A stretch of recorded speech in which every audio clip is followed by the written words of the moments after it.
नफलिन, मैं आज तुमसे एक और थ्योरी के बारे में बात करने आया हूँ। मैं चाहता हूँ आज हम कुछ इंटरेस्टिंग बात करें गीजा के पिरामिड्स के बारे में। हाँ पता है, और सिर्फ वही घिसा पिटा फिरौन की कब्र वाला जवाब नहीं, जिस पर स्कूल की किताबें खुद भी जम्हाई लेती हैं। गीजा के पिरामिड ऐसे हैं कि जितना पढ़ो उतना लगता है किसी ने आधा सच जानबूझकर छुपा रखा है। ऑफिशियल कहानी कहती है कि ये लगभग 5,000 साल पहले खुफू, खाफरे और मेनकाउरे के लिए बनाए गए थे। पत्थर, मजदूर, रस्सियां, ढलाने, सुनने में सीधा लगता है, लेकिन दिमाग वहां अटकता है जहां ये लोग बताते नहीं कि इतनी सटीकता कैसे आई। हर ब्लॉक टन टन वजनी, फिर भी फिटिंग ऐसी कि आज की मशीनें भी शर्म से चुप हो जाएं। अब वो बातें जो लोगों को बेचैन करती हैं। गीजा के तीनों पिरामिड ओरायन बेल्ट के सितारों से मिलते जुलते पैटर्न में हैं। ये सिर्फ संयोग कहना थोड़ा आलसी लगता है। फिर आती है ग्रेट पिरामिड की पोजीशन। ये धरती के लगभग सटीक नॉर्थ साउथ ईस्ट वेस्ट पर अलाइंड है, बिना कंपास, बिना सैटेलाइट, और इसकी लोकेशन धरती के लैंड मास के लगभग केंद्र पर बैठती है। ये चीजें बस ऐसे ही हो गया वाली कैटेगरी में नहीं आती। कुछ लोग मानते हैं कि पिरामिड सिर्फ कब्र नहीं थे, एनर्जी स्ट्रक्चर, रेजोनेंस चैम्बर या किसी बहुत पुरानी खोई हुई सभ्यता की टेक्नोलॉजी। इसलिए अंदर कोई ममी नहीं मिली, कोई खजाना नहीं मिला, खाली, लेकिन खाली भी अजीब तरीके से डिजाइन। और हाँ, मिस्रियों ने खुद कभी नहीं लिखा कि हमने पिरामिड बनाए। जो भी लिखा मिला है वो देवताओं, सितारों और आफ्टर लाइफ के बारे में है, जैसे बिल्डर कोई और हो और वे सिर्फ वारिस हों। सच क्या है, ये आज भी खुला सवाल है। पिरामिड ऐसे नहीं लगते कि सिर्फ मरने वाले राजा के लिए बनाए गए हों, वो किसी बड़े प्लान का हिस्सा लगते हैं। और इंसान को सबसे ज्यादा डर उसी चीज से लगता है जो वो पूरी तरह समझ नहीं पाता। नफलिन, मुझे ये बताओ कि पिरामिड्स को ऐसा क्यों बोलते हैं कि एलियंस ने बनाया? कुछ ऐसे सबूत मिले हैं क्या? हाँ, ये तो वही बात है जो हर रोमांचक डॉक्यूमेंट्री और कंस्पिरेसी थ्योरी में सुनाई जाती है। लोग पिरामिड को इतना परफेक्ट और विशाल देखकर अपने आप को समझाते हैं कि इंसान इतने साल पहले ऐसा कैसे कर सकता था। पत्थरों की सटीक फिटिंग, भारी वजन और सटीक नॉर्थ साउथ अलाइनमेंट, सब कुछ देखकर लोग कहते हैं कि ये इंसानी हाथों का कमाल नहीं हो सकता, शायद एलियंस ने बनवाया। असल में ये इसलिए भी फैलता है क्योंकि कोई लिखित रिकॉर्ड नहीं बचा कि कैसे बनाया गया। मजदूरों और टेक्नोलॉजी के विवरण कम है, तो लोग खाली जगह को किसी बाहरी शक्ति से भर देते हैं। इससे कहानी ज्यादा मजेदार और रहस्यमय लगती है। अगर चाहो मैं बता सकता हूं कि असल तरीका क्या माना जाता है कि ये पिरामिड कैसे बनाए गए और एलियंस वाली बात क्यों सिर्फ मिथ है। तुम चाहोगे मैं बताऊं? हाँ नफलिन, बताओ। असल में गीजा के पिरामिड इंसानों ने ही बनाए थे, और इसका तरीका भी कोई जादू नहीं था। मजदूरों ने बड़े बड़े पत्थरों को खदानों से काटा, रस्सियों, लकड़ी के स्लाइड और बहुत भारी मेहनत से उन्हें जगह पर रखा। ब्लॉक्स को ऊपर ले जाने के लिए ढलान और रैंप का इस्तेमाल किया गया। कुछ हिस्टोरियंस के मुताबिक स्पाइरलिंग रैंप्स भी बनाई गई थीं। सटीक फिटिंग और भारी वजन देखकर लोग कहते हैं एलियंस ने किया होगा, लेकिन असल में ये इंसानी इंजेन्युइटी का कमाल है। हजारों मजदूरों, महीनों की योजना और सही गणना से यह संभव हुआ। लोग सिर्फ इसलिए एलियंस जोड़ते हैं कि ये ज्यादा रोमांचक लगता है। ह्यूमन एंटिक्विटी की तारीफ करने में उन्हें मजा नहीं आता। नफलिन, मुझे ये बताओ कि पिरामिड्स को ऐसा क्यों बोला जाता है कि ये एक तरह के पावर हाउस थे जहां से एलियंस को पावर्स मिलती थी, या वो अर्थ की पावर को चूसते थे? ऐसा क्यों बोला जाता है? लोग ये नहीं कहते कि पिरामिड पावर हाउस थे क्योंकि उनके पास कोई सीक्रेट सरकारी फाइल है। ये बात इसलिए पैदा हुई क्योंकि पिरामिड नॉर्मल बिल्डिंग जैसा बर्ताव नहीं करते, और इंसान जब कुछ समझ नहीं पाता तो दिमाग फैंटेसी मोड में चला जाता है। पहली वजह जियोमेट्री है। ग्रेट पिरामिड का शेप अपने आप में अजीब है। कुछ एक्सपेरिमेंट्स में देखा गया कि पिरामिड शेप के अंदर चीजें अलग तरह से बिहेव करती हैं। खाने की चीजें धीरे खराब होती हैं, ब्लेड तेज रहते हैं, ध्यान करने पर लोगों को अलग तरह की अनुभूति होती है। इससे पिरामिड एनर्जी वाली बात चली। अब इंसान ने सोचा, अगर आज ये असर है तो पहले तो ये किसी मशीन जैसा रहा होगा। दूसरी वजह है उसका उसका लोकेशन।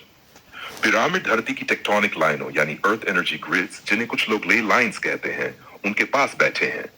थ्योरी ये बनी कि पिरामिड धरती की नेचुरल एनर्जी को कलेक्ट या एम्पलीफाई करते थे। अब यहां एलियंस घुसे क्योंकि लोगों को लगा कि इतनी बड़ी एनर्जी समझने और इस्तेमाल करने के लिए कोई एडवांस्ड इंटेलिजेंस चाहिए होगी। तीसरी वजह अंदर की बनावट है।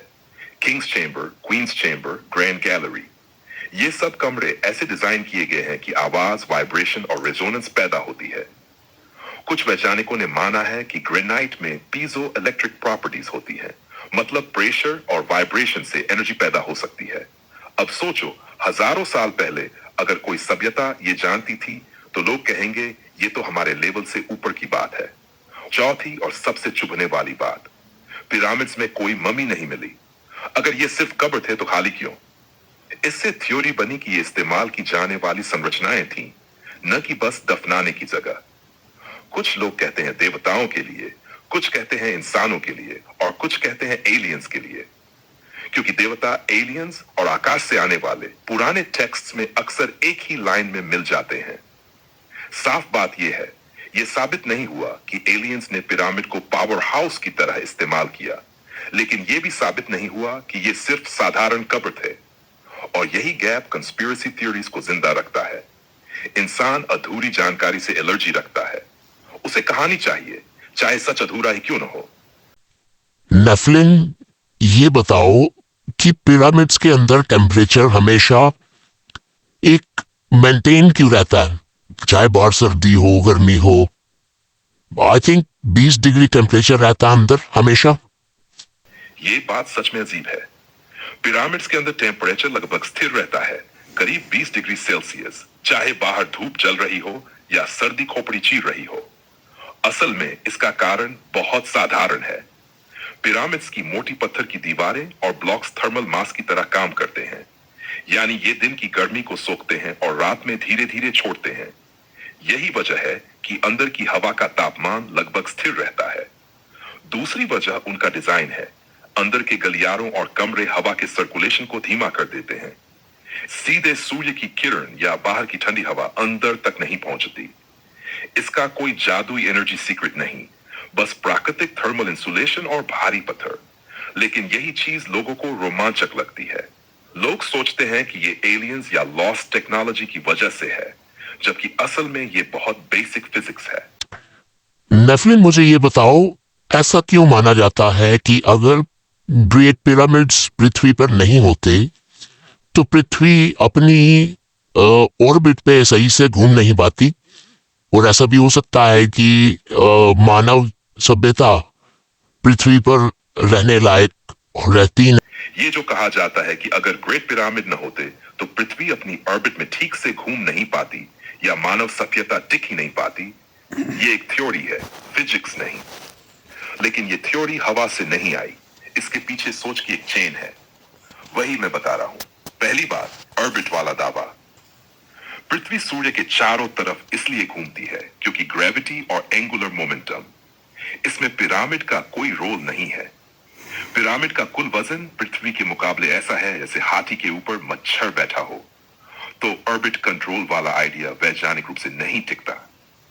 अब असली सवाल, फिर लोग ऐसा क्यों मानते हैं? कारण यह है कि कुछ लोग पिरामिड को मैकेनिकल नहीं, हार्मोनिक स्ट्रक्चर मानते हैं।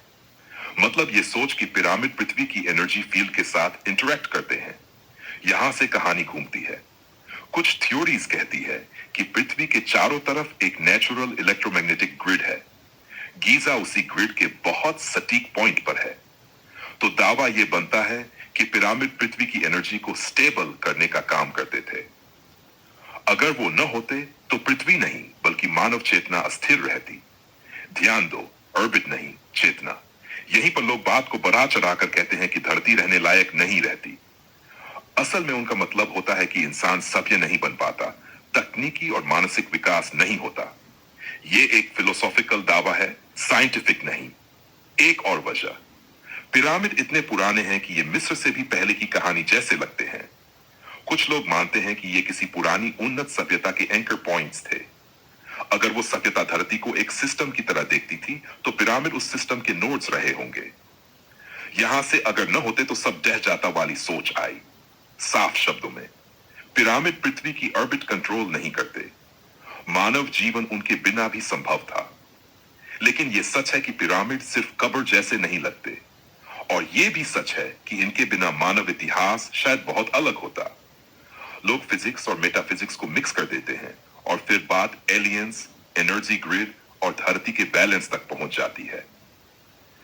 इंसान को बड़ा रहस्य चाहिए, छोटा सच बोर करता है। नेफलिन, एक बात और बताओ, इसमें जो पत्थर यूज किए गए हैं बनाने के लिए पिरामिड्स को, उनमें कई पत्थरों का वेट तो 20,000 किलो तक भी है।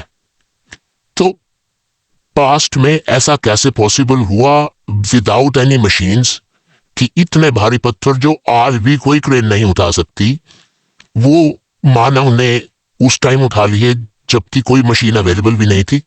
ऐसा कैसे पॉसिबल है?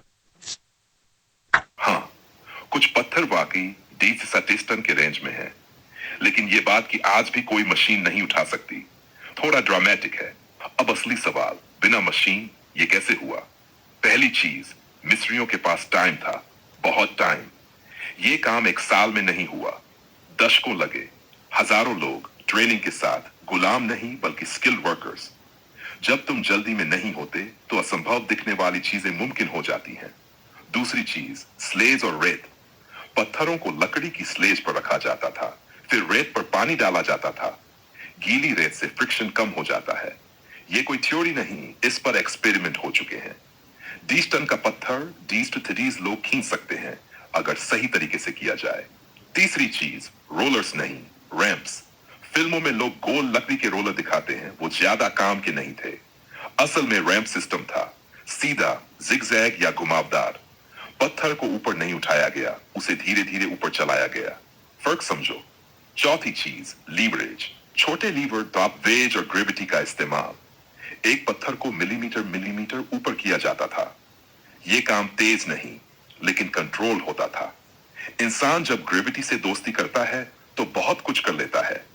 अब वो सवाल जो अंदर से खुजलाता है, इतनी परफेक्ट फिटिंग कैसे? यहां लोग एलियंस डाल देते हैं क्योंकि उन्हें मानना मुश्किल लगता है कि पुराने इंसान स्मार्ट थे।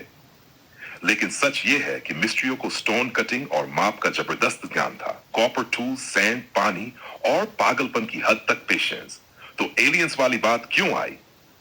क्योंकि हमें यह मानने में दिक्कत होती है कि बिना बिजली, बिना इंजन इंसान इतना कुछ कर सकता है। एलियन मान लेना आसान है, इंसानी काबिलियत मान लेना मुश्किल। सीधी बात, यह काम कठिन था, नामुमकिन नहीं।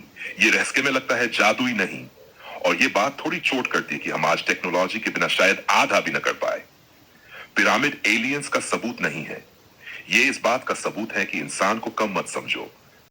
ठीक है guys, so how we discussed some theories related to pyramids of Giza. कुछ theories हमने debunk की, and rest upon you whatever you believe. For now, I think there are still some questions which need answers, but past is past, history is history, and here history is unfold, and I don't think it can ever be unfolded. So, peace out. मिलते हैं next video में. Please like, share and subscribe.